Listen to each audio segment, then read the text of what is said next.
Hello everyone and welcome to the weird, scary and horrible parts of humanity. Today we are looking at the darkest day in the modern history of Switzerland and the country's worst massacre, the Zug Massacre, committed by Friedrich Liebacher. Apologies for my pronunciation, as this is a Swiss-German case and I haven't properly studied or spoken German since high school. Also a massive shout out to Alice too for recommending this case. Friedrich Liebacher, known as Fritz, was born in the capital of the canton of Zug, Switzerland, on the 21st of July 1944. Zug is one of 25 cantons in Switzerland, a German-speaking territory with 11 municipalities and one of the smallest cantons in terms of area within Switzerland at 239 kilometers squared and a population of 128,794 as of December 2020. Leibacher worked as a commercial clerk. He married 3 women from the Dominican Republic, however all of these fizzled out and he had a daughter with one of these women who was sent to a boarding school in Australia. He was violent against at least one of these women. In 1970 he was convicted of incest, theft, forgery, fornication with minors, public indecency and traffic offences before being sentenced to 18 months of detention, serving in a work training institution. After being released he was unable to find work and was diagnosed with paranoid personality disorder and alcoholism as well as a brain weakness. He began to receive a disability pension. He kept complaining to authorities, but the reason why he was complaining was not made public, although he was diagnosed as a vexatious grumbler. In a 1996 psychiatric report, he was diagnosed with personality disorders which were undisclosed. However, he was able to obtain a number of pistols and began attending a gun club despite these diagnoses. In Switzerland, gun ownership is widespread due to the popularity of shooting as a sport as well as compulsory military service for all able-bodied men between the ages of 19 and 34, with women able to volunteer. In 2001, there were an estimated 1.2 million firearms in private hands in Switzerland, with 500,000 Swiss men keeping a rifle at home as part of their conscription in the Swiss Army.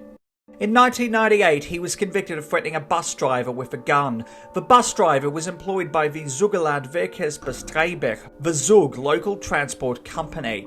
Leibacher was upset with his treatment and the lack of action taken by the Zug transport company, and he wrote frequently to the authorities of Zug, but nothing came from his complaint. He began to believe that he was a victim of a government conspiracy led by Robert Beidig, a member of the cantonal government in Zug. Leibacher sued Beissig during the week of the 17th of September 2001, with his 7 suits dismissed by the court. This only further enraged an already angry Leibacher. On the 27th of September 2001, at Inval in Bar in Zug, a pedestrian noticed Leibacher when he stopped his car in the middle of a street, with Leibacher wearing a dark blue vest with the inscription "Police" on the vest. Getting back into his car, he drove to the centre of Zug. Arriving at the central government building in Zug shortly before 10:30 a.m, he wore a self-made police-like uniform, a baseball cap with the Zug coat of arms embroidered on it, covered over his eyes, and a dark reporter's vest with police written on the back in white. He also pulled out a can of beer and downed it. He entered the parliament of the canton of Zug with an S&W Model 1907, a Sig Auer P232 SL, an Emmington 870 XP, as well as a Sig 90 PE. The guns were hidden under his jacket. There was no security at the parliament and he was able to enter without problems. At the time, members of the parliament were meeting and during the massacre they hid behind their desks. Leibacher killed 3 members of the executive council, the Regierungsrater, and 11 members of the Kanostrater, the legislator.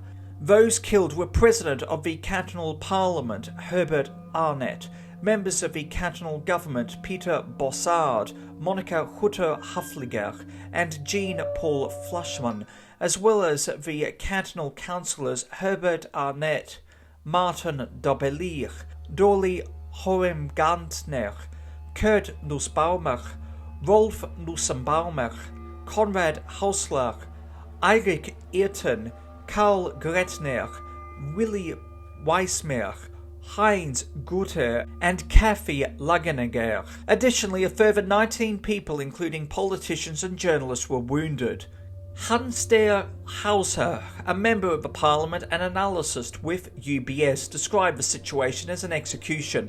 The main target of the massacre, Robert Beisig, was unharmed.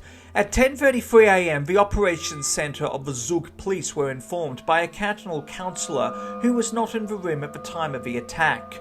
At 10:34 a.m, 2 minutes and 34 seconds after he began his attack, having fired 91 shots, Liebacher ignited a homemade bomb, committing suicide. He left behind a suicide note, Tag des Zornes für die Zugger Mafia, translating to Day of the Wrath for the Zug Mafia, which reiterated his belief that he was a victim of a conspiracy by the Zug government. Police didn't arrive until 10:40 a.m, with Leibacher seriously injured by the homemade bomb. Shortly thereafter, he would pass away as a result of his injuries. The assault was the first of its type in Switzerland, and there was shock in the Parliament of the European Union as well as the German Bundestag, with increased media attention around the world due to the proximity of the 9/11 terrorist attacks. Condolences were sent to Zug from numerous parliaments and organisations around the world. In Switzerland, flags were flown at half-mast, following an order by the then President Moritz Leuenberger, and the National Parliament in Bern was immediately suspended. President Leuenberger was shocked by what transpired and stated, "I'm just so shocked, I can find no more words. Our democracy and freedom has been called into question." As a result of the massacre, security measures were tightened in numerous local parliaments within Switzerland. Moreover, metal detectors were installed in all local parliaments within Switzerland on the 28th of September 2001. On the 1st of October 2001, a memorial service was held at St. Michael's Church in Zug, with 1,000 people in attendance. A minute's silence was held throughout Switzerland, with the then Pope, Pope John Paul II, sending a message of condolence to Zug. In September 2003, as a result of the massacre, the then Justice Minister Ruth Metzler called for all guns in Switzerland to be centrally registered and sparked an outcry from the gun lobby and some politicians.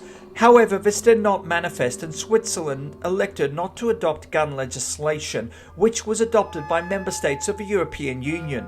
In 2004, Leibacher was indicted 2.5 years after the massacre for the threat against the Zugerland Verkehrsbetreiber employee. However, with Leibacher dead, this came to nothing. In the same year, on the 30th of August, a memorial was erected in front of a parliament with a glass lane on the ground with 14 luminous points representing the 14 people killed in the massacre. 3 documentaries were made analysing the massacre. The assassination attempt in Zug 5 years later, broadcast as part of a documentary show Doc on SRF1 on the 21st of September 2006. Criminal cases targeting Swiss crimes. The attack in Zug, broadcast on the 28th of July 2009. As well as It Happened, the assassination attempt in Zug, broadcast on SRC on the 12th of September 2021. Thank you for watching. Please do yourself a favour and hit that subscribe button and the bell icon to inform yourself of when new videos come out. Also, why not hit that like button and leave a nice comment? It helps more than you know, and your support is truly appreciated. Until next time, stay awesome, stay classy, be kind to everyone you meet, have an amazing day, and remember that truth is always more interesting than fiction.